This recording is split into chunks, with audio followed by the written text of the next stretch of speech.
je m'appelle Alexia Vallière et je suis avec... Sarah Giguère. Aujourd'hui, on va parler des crimes présents sur Internet et de ses dangers, donc les crimes comme la fraude et la vente de substances illicites.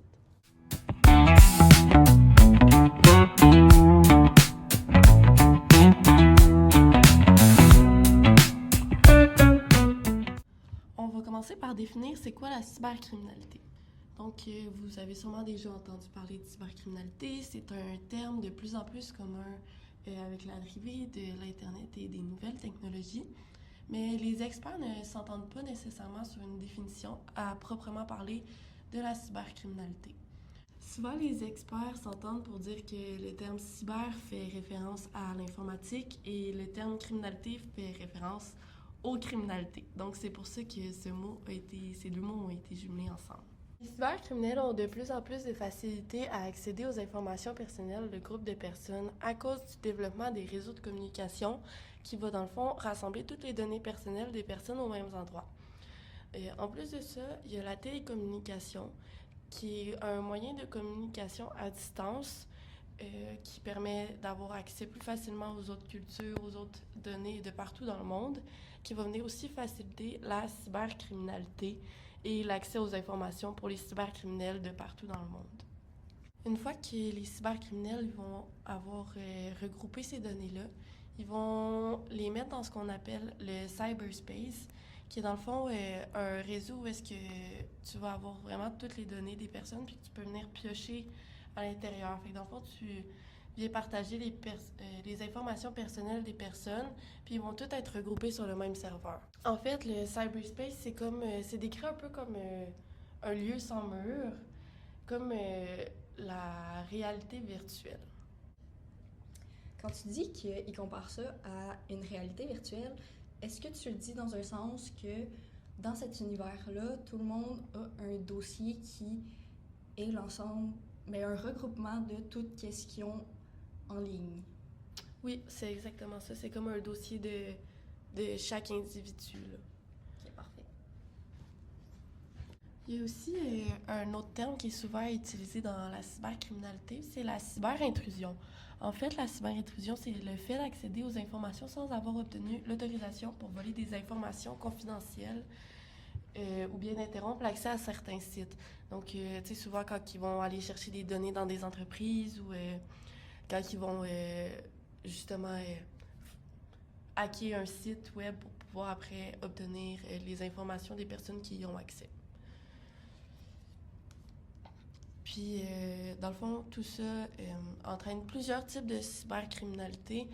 On a le cyberterrorisme, on a la fraude, évidemment, on a le vol d'identité. Est-ce que tu pourrais nous éclaircir sur c'est quoi le cyberterrorisme? Est-ce que ça serait comme hacker un site gouvernemental? Pour pouvoir faire peur au gouvernement et à la population. Ouais. C'est comme un peu du terrorisme, mais sur Internet, en fait. Ah, ok. Ben, en fait, c'est du terrorisme sur Internet.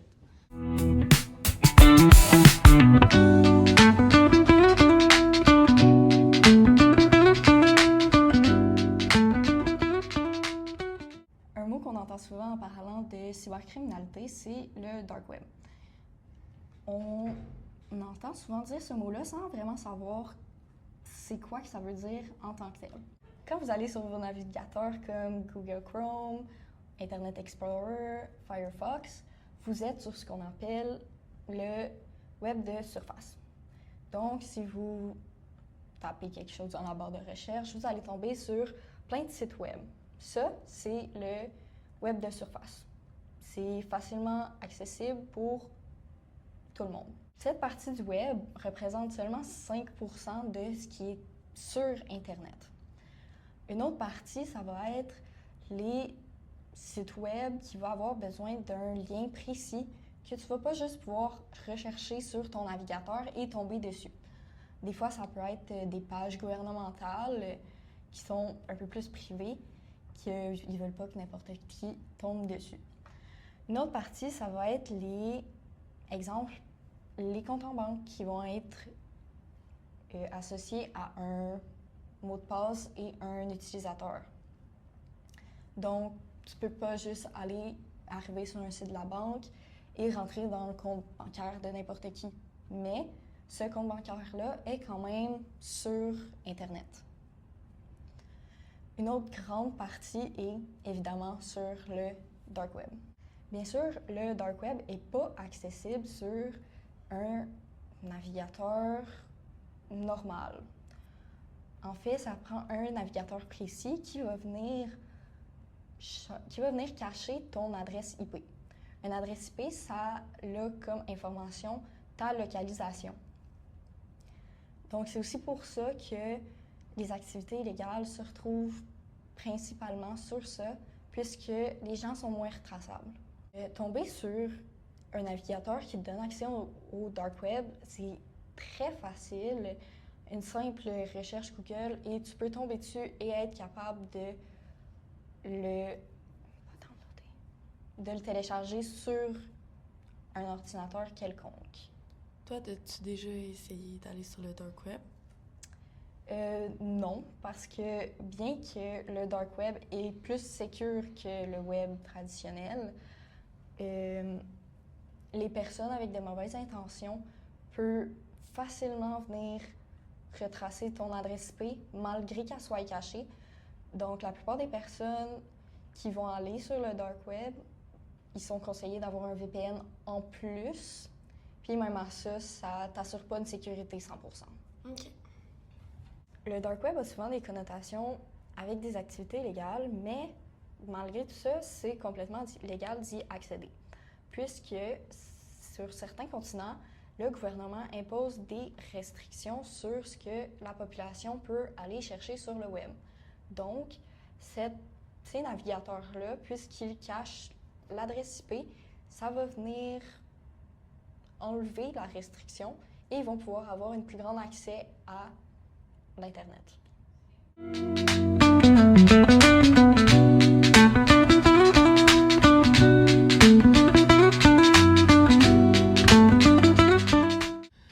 Sur le Dark Web, on peut aussi retrouver plusieurs informations personnelles ou des numéros de carte de crédit qui proviennent de la fraude. Il y a plusieurs types de victimes pour les fraudes. Donc, souvent, on va parler de, bien évidemment, la population, les personnes.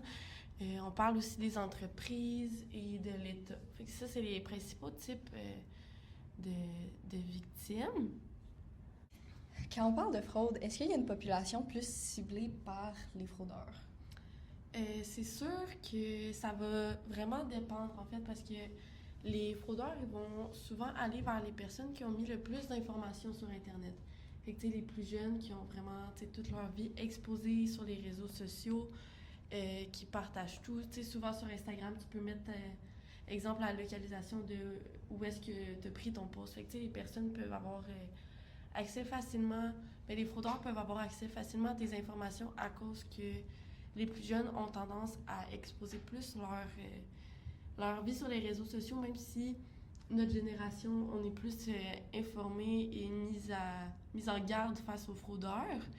Puis, c'est sûr qu'il y a aussi beaucoup des personnes âgées qui sont pas souvent au courant ou qui se font plus prendre par les appels. Ou, souvent, je pense c'est rendu qu'il y a des personnes qui vont frauder en appelant des personnes âgées, en se faisant passer pour leurs petits-enfants qui ont besoin d'aide. Oui, ça, c'est n'importe quoi.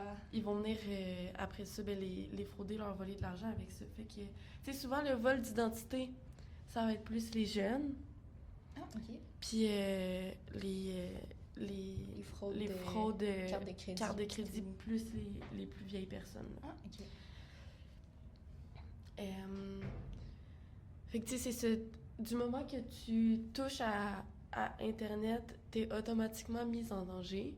Parce que, tu sais, souvent pour, je sais pas, là, avoir un compte de quelque chose, ben, il va te falloir une adresse courriel. Puis sur ton adresse courriel, souvent, il y a ton numéro de téléphone, il y a ta localisation, il y a ton âge, il y a ta date de naissance, ton nom de famille. Fait que, tu sais, d'une fois que tu es inscrit à quelque part sur Internet, toutes tes informations sont mises à risque, malgré le fait que tu sois protégé et tout. Là, on va le voir dans l'extrait de l'entrevue plus tard, un peu dans le balado.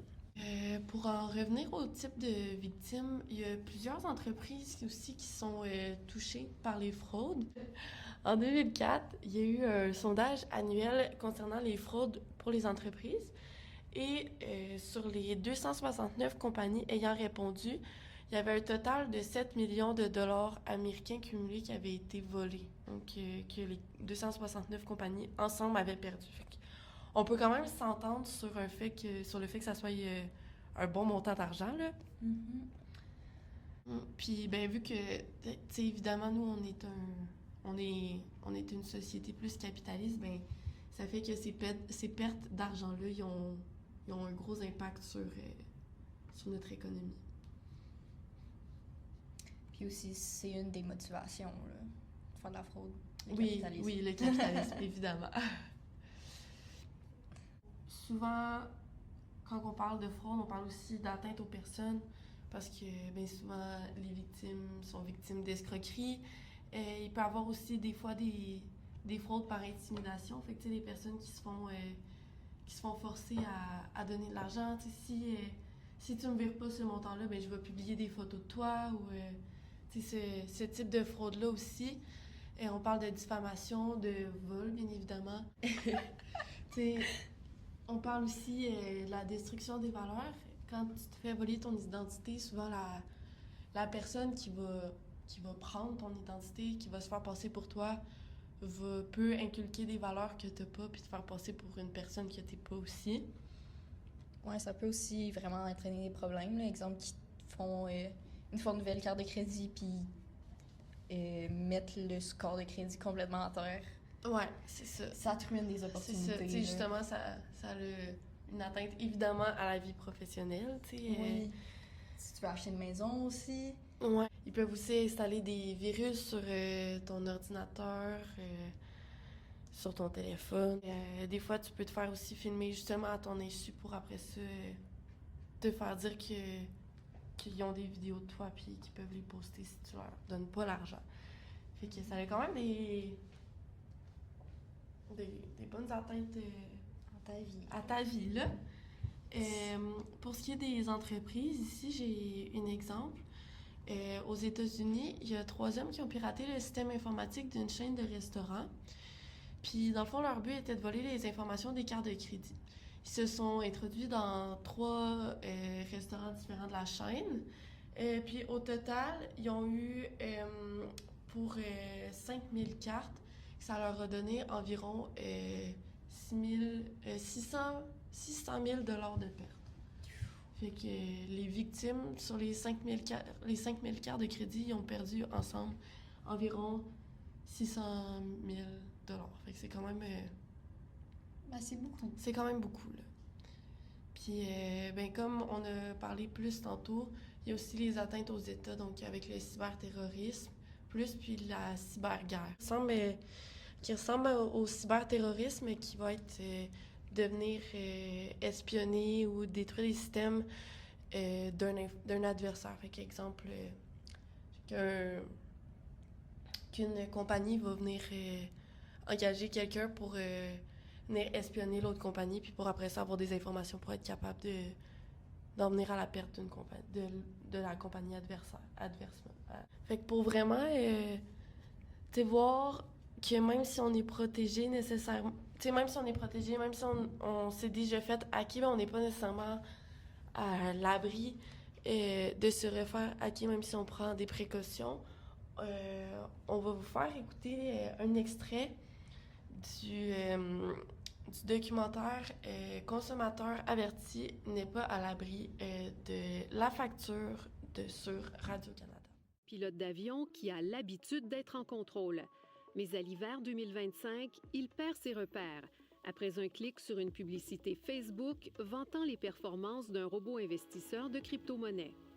Moi, qui suis un investisseur depuis plusieurs années, qui connais la crypto-monnaie depuis une dizaine d'années, je trouvais que c'était une belle façon pour moi d'ajouter un outil dans la façon dont moi je gère mon portefeuille.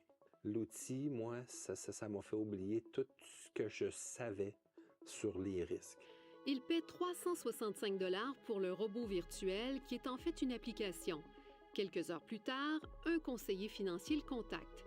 Il prétend travailler pour la firme CTR Pro. C'est lui qui va utiliser le robot. J'avais l'impression de parler à quelqu'un en qui je pouvais avoir une très grande confiance. Il fait plusieurs virements de quelques milliers de dollars et constate qu'il engrange des profits sur papier.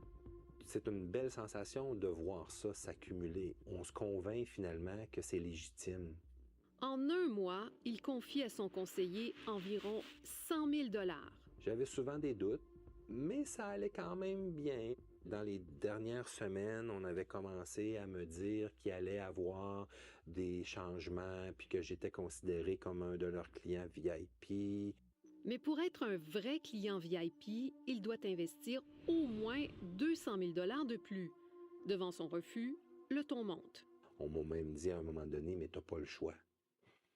Oui. Alors moi, j'ai décidé que oui, j'ai le choix, puis non, non, il n'y aura pas de montant additionnel. Conséquence, la compagnie prétend qu'elle doit fermer son compte. Mais pour récupérer son argent, il doit débourser environ 100 000 $, autant que ce qu'il a investi. Il est piégé. Dans ma détresse du moment de vouloir tout finir, tout conclure et me débarrasser de la relation d'affaires que j'avais avec ces gens-là, j'ai malheureusement accepté. Mais plutôt que de lui redonner son argent, on lui en met plein la vue avec des profits inespérés dans son compte. Et puis c'est là que je me suis sorti de ma séance d'hypnose. Puis que je me suis dit, ça se peut pas. Yannick Martin réalise qu'il vient de perdre environ 200 000 $ et qu'il ne reverra jamais cet argent. Ce qui est d'autant plus troublant, c'est qu'il a pourtant l'habitude d'être aux aguets. J'ai d'ailleurs réussi à empêcher 2 membres de ma famille à se faire arnaquer dans des situations très semblables. Mais par contre, dans ma situation à moi, j'ai pas réussi à faire ça. Puis, t'en as pensé quoi de cet extrait-là? Ben, vraiment, ça fait juste montrer que n'importe qui, même si t'es aux aguets, tu peux te faire frauder. Tu sais, c'est facile, surtout quand ils te montrent des preuves que, tu sais, ça marche, mais que, tu sais, il n'y a pas de vrais résultats. Ouais. Puis, tu sais, souvent, les fraudeurs sont bons pour être capables d'avoir la confiance des gens, là. Mm-hmm. Tu sais, souvent, ils vont... Ben, ils vont utiliser des tactiques de manipulation. Ouais, là. c'est ça. C'est en te montrant, tu sais, ça marche, tu sais, veux-tu plus investir, c'est vraiment pour toi, puis quand ça marche plus, ils changent de tactique.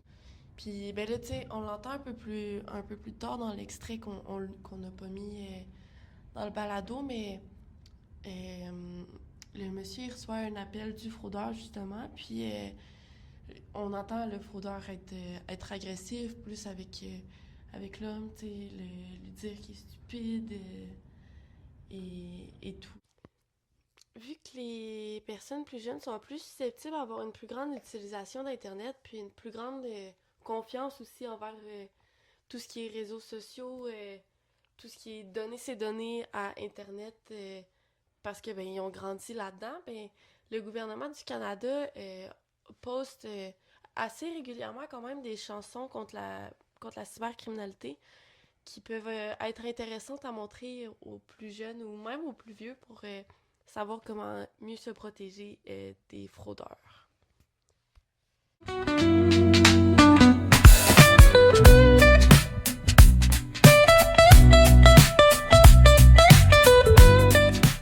Un des plus gros marchés sur le dark web, c'est la vente de substances illicites. En effet, on y retrouve plusieurs sites qui sont comparables à eBay ou Amazon qui vont avoir une panoplie de substances diverses, de drogues diverses, vendues en plus de plusieurs autres items comme des données personnelles par exemple. Malgré qu'il y ait beaucoup de sites ouverts pour la vente de substances, beaucoup se font fermer après environ 8 mois, puisqu'ils font principalement ce qu'on appelle des exit scams. Un exit scam, c'est que le vendeur va venir prendre l'argent des consommateurs et à la place de leur envoyer le produit, ils vont accumuler les commandes, accumuler l'argent et ils vont tout simplement fermer le site après. De bord, ils vont voler l'argent sans donner le produit à leurs consommateurs.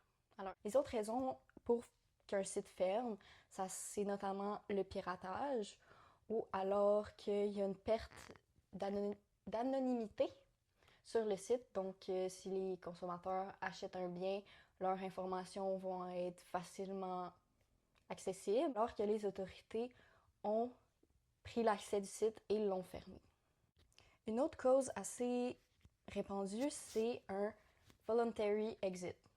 Donc, c'est les administrateurs du site qui vont venir fermer la plateforme, le site, à cause de nombreuses raisons. Mais cela, comparé à un exit scam, ils vont pas venir prendre l'argent de leurs consommateurs. Ils vont tout simplement arrêter les commandes et ensuite fermer le site.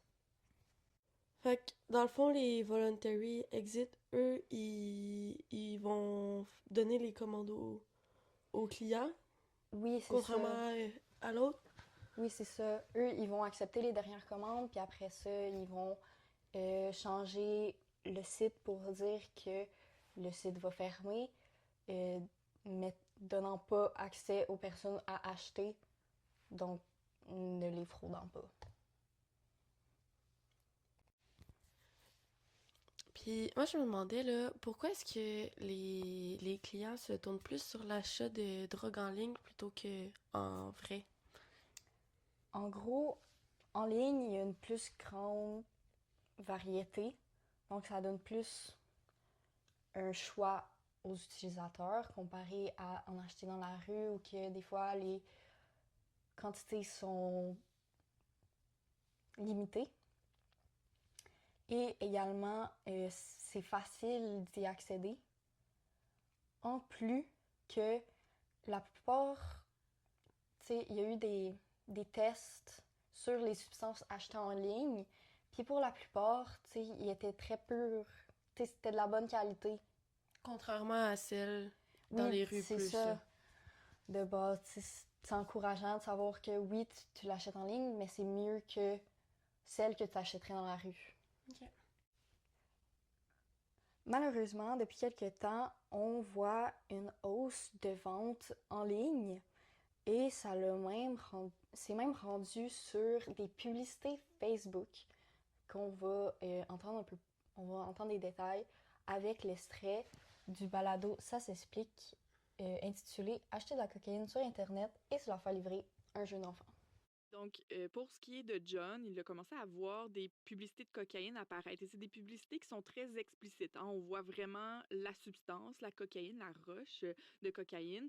C'est un peu vendu comme une drogue ben, de party, de rave. Il y a un peu plus, il y a des stroboscopes, là.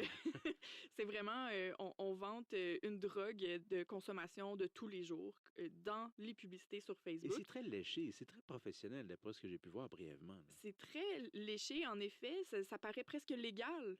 C'est ça qui est ahurissant, c'est que quand on va sur ce site-là, ou même quand on voit ces publicités-là, on a l'impression que c'est un produit qui est tout à fait légal. Comme à la SQDC, finalement. Et comme même plus, parce qu'à la SQDC, on peut pas non plus mettre un emballage C'est vrai, trop c'est vrai. attrayant, tandis que ces drogues-là, elles sont vendues de façon très attrayante. Et Ok. sur mon compte personnel, ce n'est pas le cas de John, mais sur mon compte à moi, parce que j'ai donné mon compte Facebook à la science, comme je fais toujours quand je fais ce type de reportage-là, j'ai vu carrément des gens qui sniffaient de la cocaïne en publicité.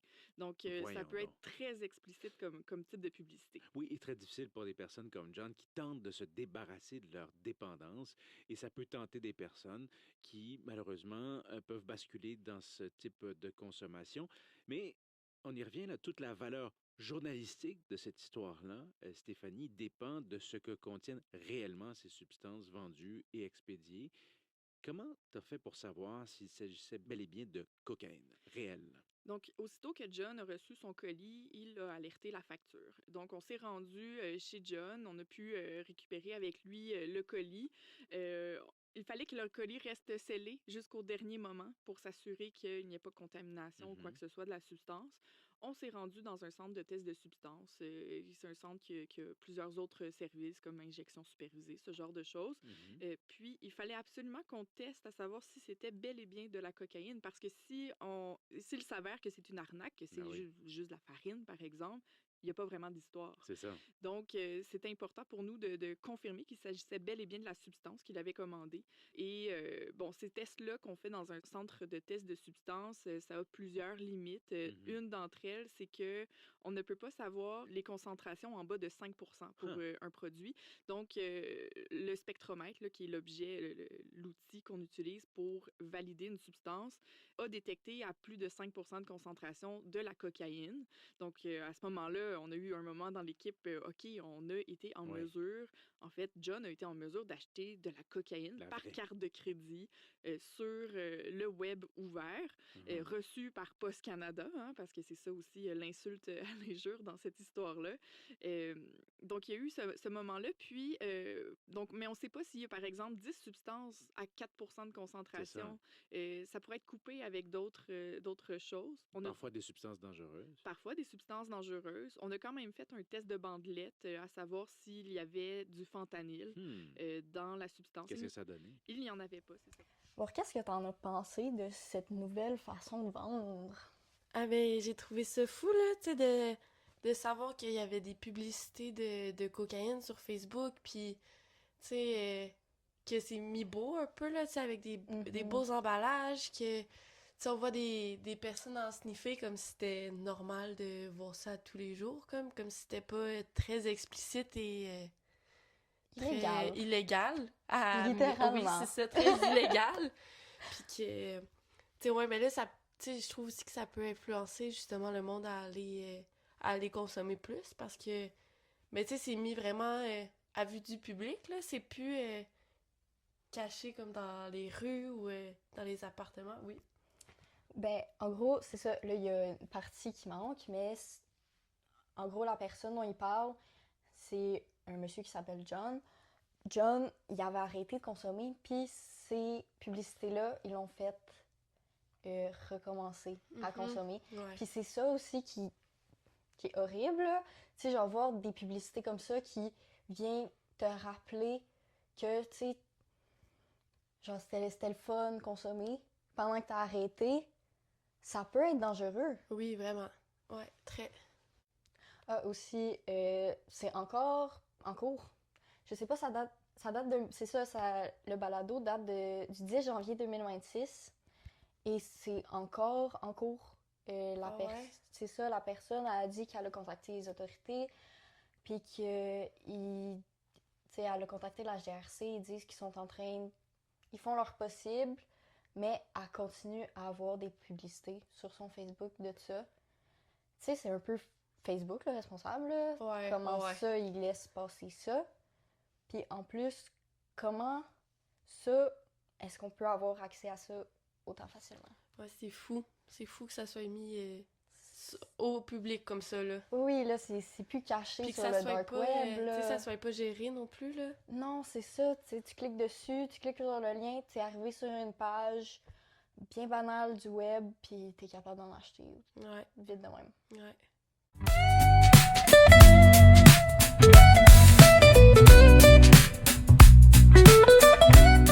Bref, l'Internet, c'est vraiment une place plus dangereuse qu'on le croit. Beaucoup plus dangereux que ce qu'on peut croire, oui. Et surprenamment, on n'est vraiment pas assez comme inquiété de ça. De plus en plus, on laisse n'importe qui avoir notre courriel, aller sur des sites sans vraiment regarder si ils peuvent nous traquer ou quelque chose comme ça. On donne nos mots de passe facilement aux autres C'est aussi. ça. On devrait vraiment être plus responsable sur Internet. Oui. Oui, totalement. Donc, c'est ce qui conclut cet épisode du Baladoche, les crimes sur le web. On voulait remercier aussi Radio-Canada pour les extraits. On voulait aussi remercier nos professeurs, donc Miguel et Carl, pour nous avoir laissé l'opportunité de faire ce travail.